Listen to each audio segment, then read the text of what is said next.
everybody, welcome to Mr. G's Math Corner. Today's topics that we're going to be learning and we're going to be talking about is going to be the 5-number summary and going to be the interquartile range, and those are going to be the topics that you're going to see this week. So let's get to it. Hey guys, we are starting to look at the 5-number summary, which allows us to make these box charts on the side. If you've ever made a box and whisker chart, that's kind of what they come from. There's based on these 5 numbers, which is the minimum, the quartile 1, the median, the quartile 3, and the maximum, and those are all pretty straightforward numbers to find.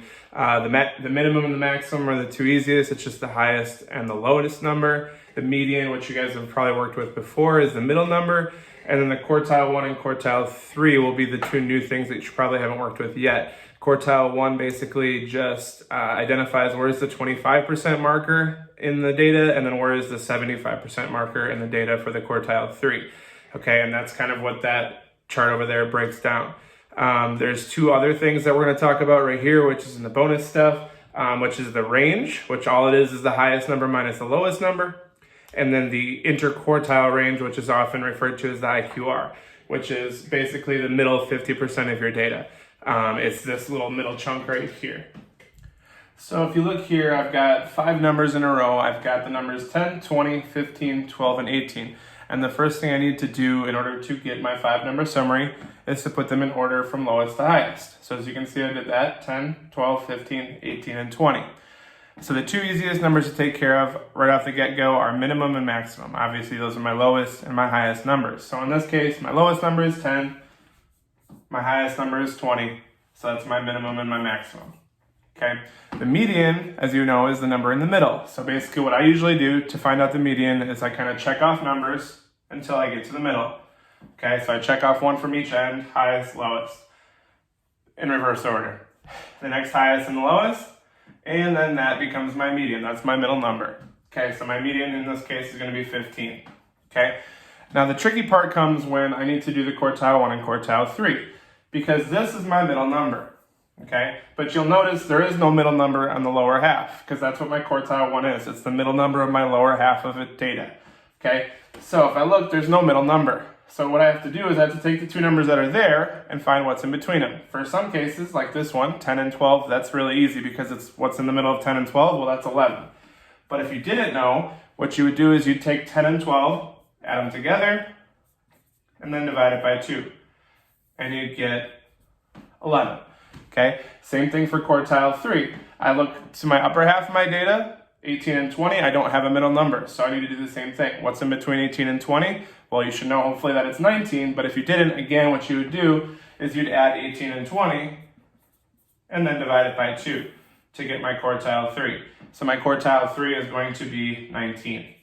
Okay, for the range, all we're doing for this range here is going to do the highest minus the lowest.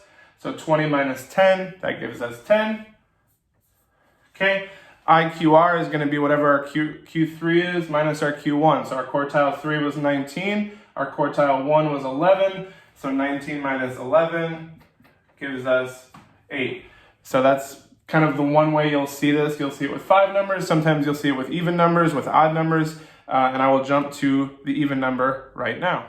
All right, so I mentioned before, what do I mean by even and odd numbers? Well, I mean the amount of numbers is even or odd. So the one I just did was with an odd amount of numbers, there was 5 numbers.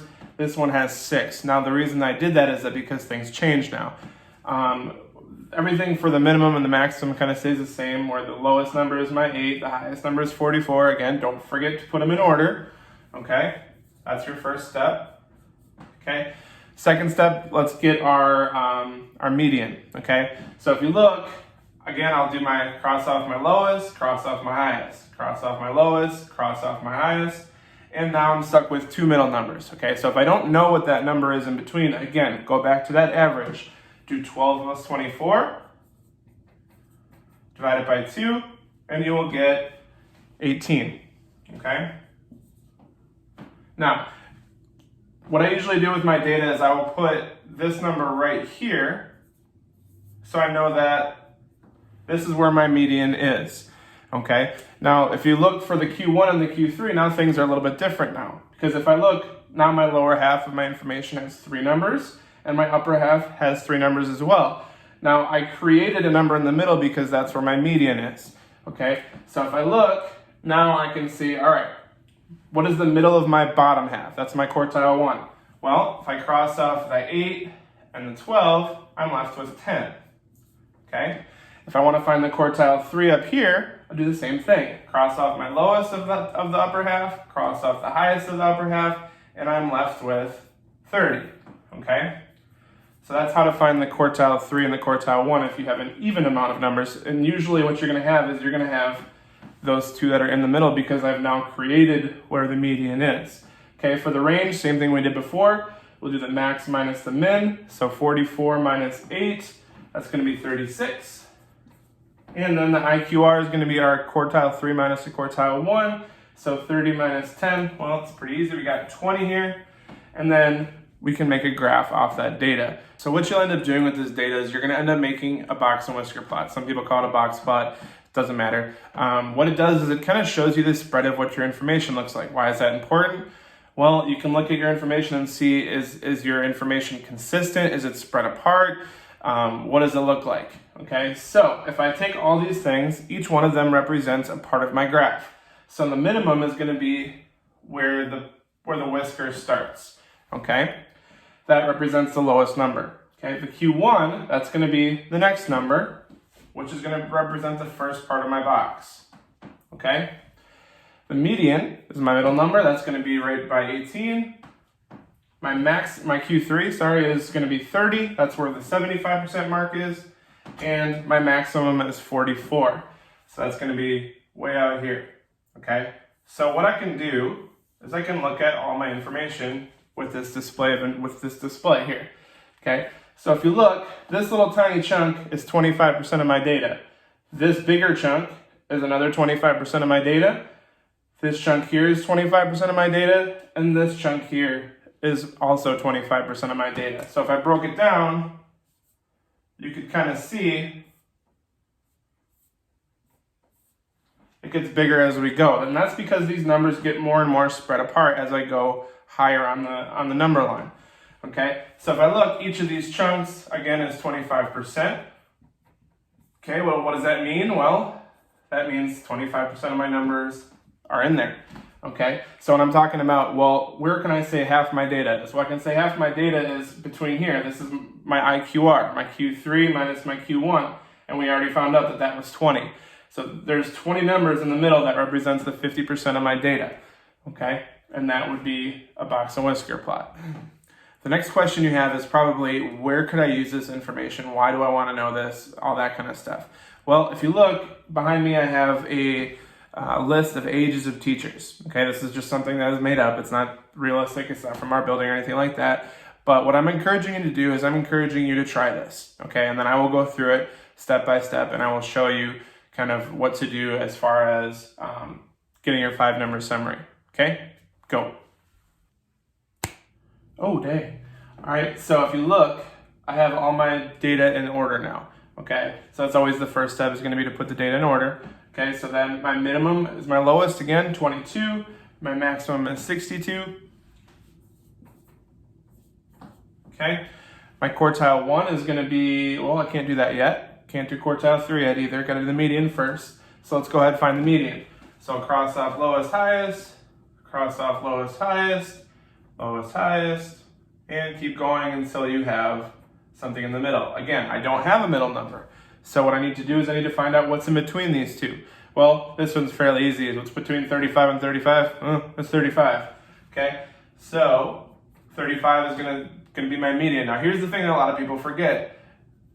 Just because I said that that's the median doesn't mean it exists. I don't have it on my number line, so what I need to do again is create it. So here it is. Here's my median. Okay, because that determines where is the middle.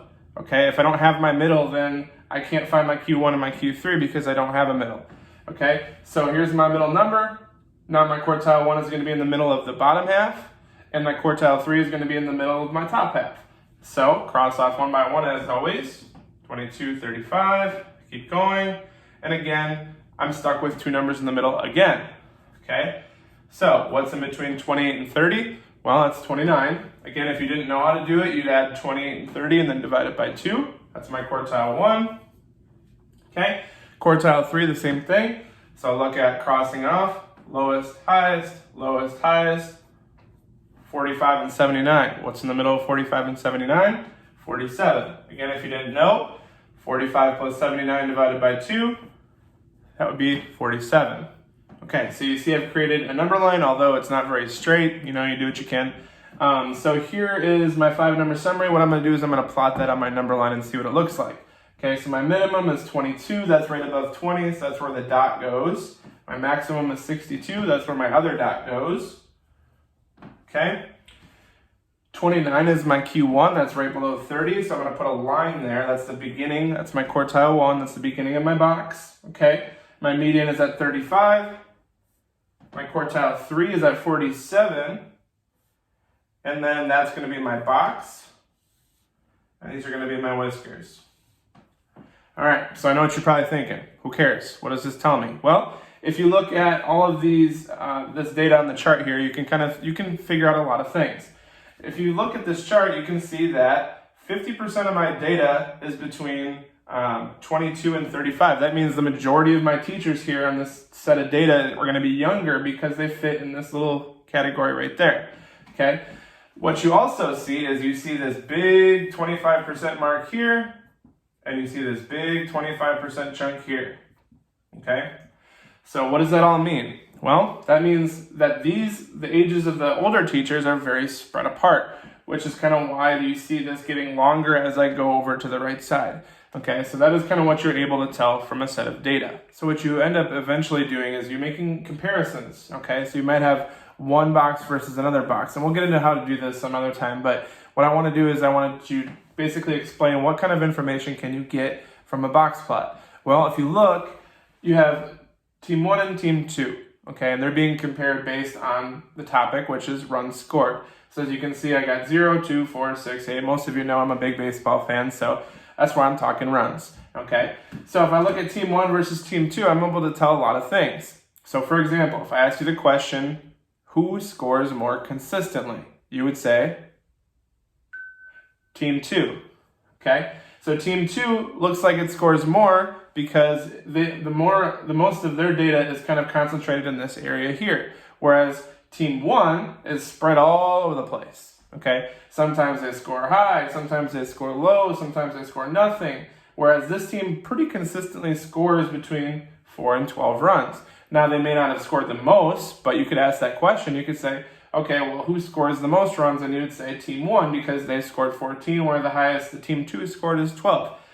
Okay, but if I say like, where's most of my data? You would say most of my data for this team is above 6. That means 75% of the time they score more than 6 runs, whereas for this team, only 25% of that data fits in there. Just this little this chunk right there. Okay, and that's kind of what we're talking about when we look at these box and whisker plots.